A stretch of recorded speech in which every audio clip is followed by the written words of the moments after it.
All right, everybody, welcome back to class. I have no idea what day it is when you are watching this. For some of you, it's going to be the same day as you watched the first PowerPoint. As for some of you, it's going to be like a week after. For some of you, just a couple days. So whenever you're watching this, thank you for tuning in. Thank you for watching. We are still on the Reformation. It's about a 2-week unit that we are doing on the Reformation, so we are going to get right back into it. Remember that your assignments are due the day they are posted by midnight. By 3 o'clock.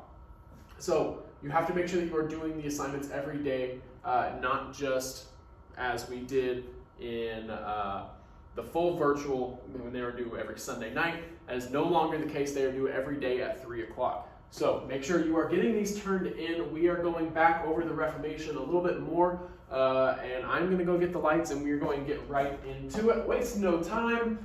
Let's get started. So the Reformation, part 2. We should remember. Let's think back to the last PowerPoint where we left off.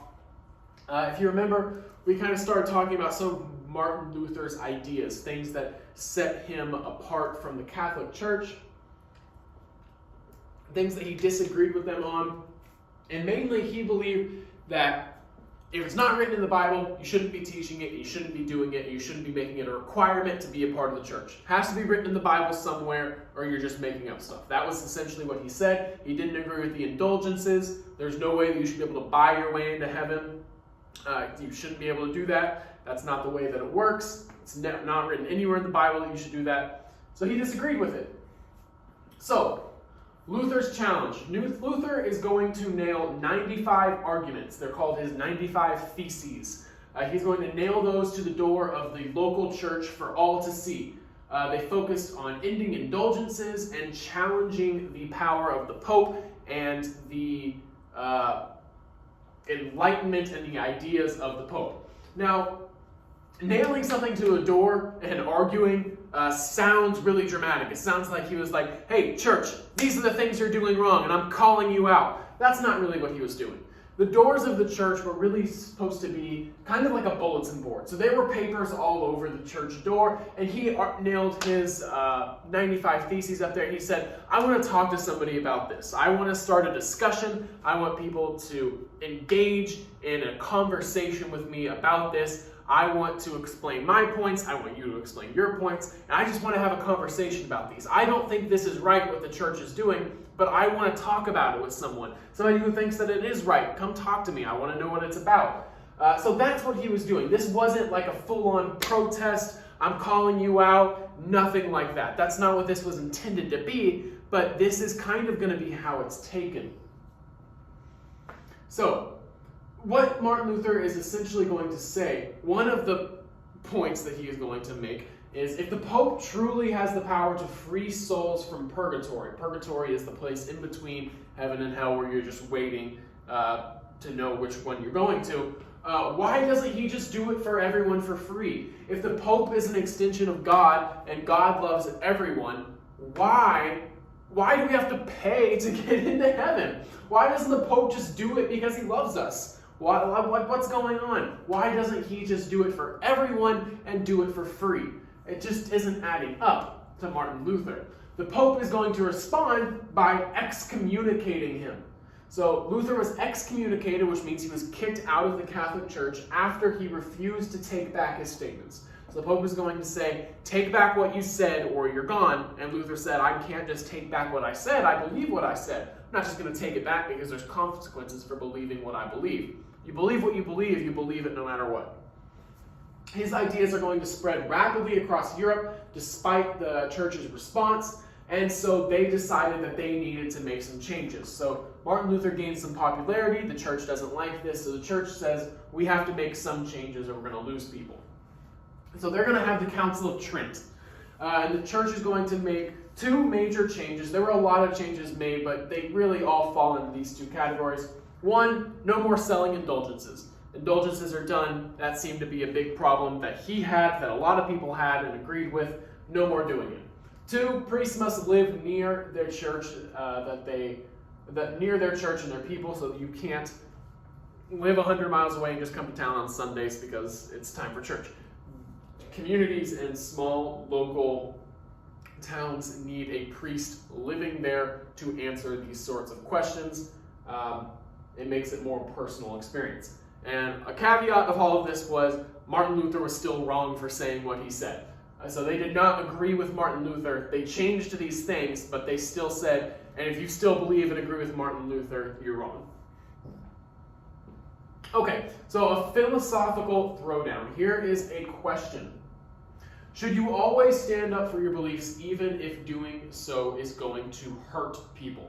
So if we were in class right now, we'd be having this discussion. We'd have a big open class discussion, and we're going to do a lot of stuff like this. Can't wait for you guys to be back in here. I'm glad you guys are back, at least in this hybrid model, and I hope you guys are having fun. If you are coming in, and if you're all virtual, that's fine too. We're still doing things like this for you. So just a thought that you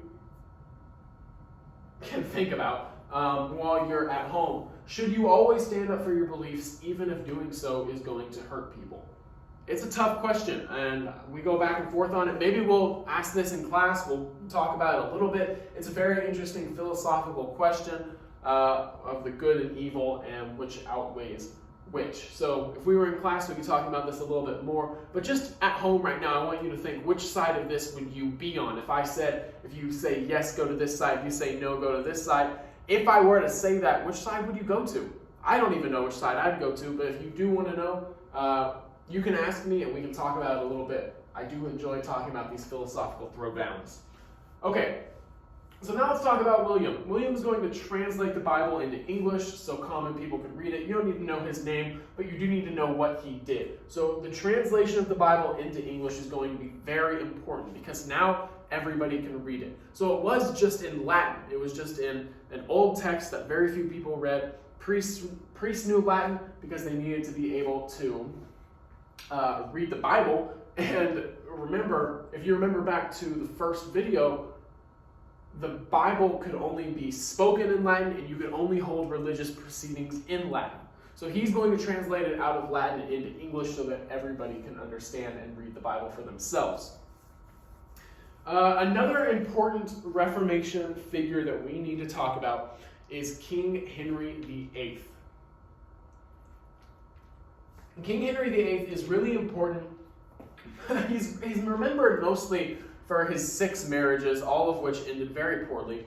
But the only one that we're really going to talk about is his first marriage. So King Henry VIII is going to get married, and he is not going to like the woman he is married to anymore, and he is going to ask the Pope to annul his marriage. And the Pope asks why, and King Henry VIII essentially says, because I want to marry someone else and I don't like this woman anymore. And the Pope said, that's not a good enough reason. I'm not going to annul the marriage. And so King Henry VIII is going to leave the church. So he challenges the Pope. He challenges the Pope's authority once the Pope says no to annulling his marriage. And his whole country is going to change their faith. He is going to change the faith of the entire country away from Catholicism and into Protestantism. So Catholicism was early Christian religion, and then it's going to kind of break off into Catholicism and Protestantism. Root word protest. It's a protest of the Catholic Church. The Reformation had greatly changed the power of the Pope in Europe. So instead of the Pope being the most important person in all of Europe, he's still very important, but political figures are now challenging the authority of the Pope, and even people within the Catholic Church, like Martin Luther, are challenging the authority of the Pope. And the results of the Reformation are going to be that the church in Europe went from being nearly 100% Catholic to a split amongst a whole bunch of different varieties of Christian religion. We call them denominations today. So you have Presbyterians, Baptists, Methodists, all different denominations of Christianity. And you're going to have these different denominations. They're mainly in 2 separate categories, I guess, the Protestants and the Catholics. So missionaries from each side carried over their message and language to the New World. We're going to talk about the Age of Exploration and England and Spain kind of coming over into North America and South America and spreading their message. We're going to have Catholicism really ramp up in Mexico and South America, while Protestantism is going to ramp up in North America. And we are going to start talking about the Age of Exploration. It depends on when you're watching this video, but probably around October 26th, whenever that is for you. October 26th is when we're going to start getting into the age of expiration. But for right now, you are done with today's assignment. Make sure that you go mark yourself present in Infinite Campus for all 6 of your classes for today. Make sure you complete the questions for today on Google Classroom. If you are all virtual, there is separate questions specifically for this PowerPoint. If you are not all virtual, if you are in the blue group or the white group, that means that you had this video and this video only today. If you are blue or white, that means that you had 2 videos to watch today, and there are separate Google Forms. There are not separate Google Forms. I am just stumbling all over my words. I'm sorry, you guys. There are not separate Google Forms. There is one Google Form to complete if you were to watch both videos in the same day. If you are virtual, that means that you have this video today and you had the other video last week. So there's a separate Google Form for today. Just make sure if you have any questions. I know I did not cover that very well. I know I said that very confusingly, but if you do have any questions, please let me know. I have office hours every Friday. Email me to set up an appointment and we can get that done. Ask me questions when you come into class if you are a part of the blue group or the white group. Just please let me know if you have any questions. And if you don't, if you get everything done, if you have no questions and you do today's assignment, then you are all set. All right, later, Wildcats.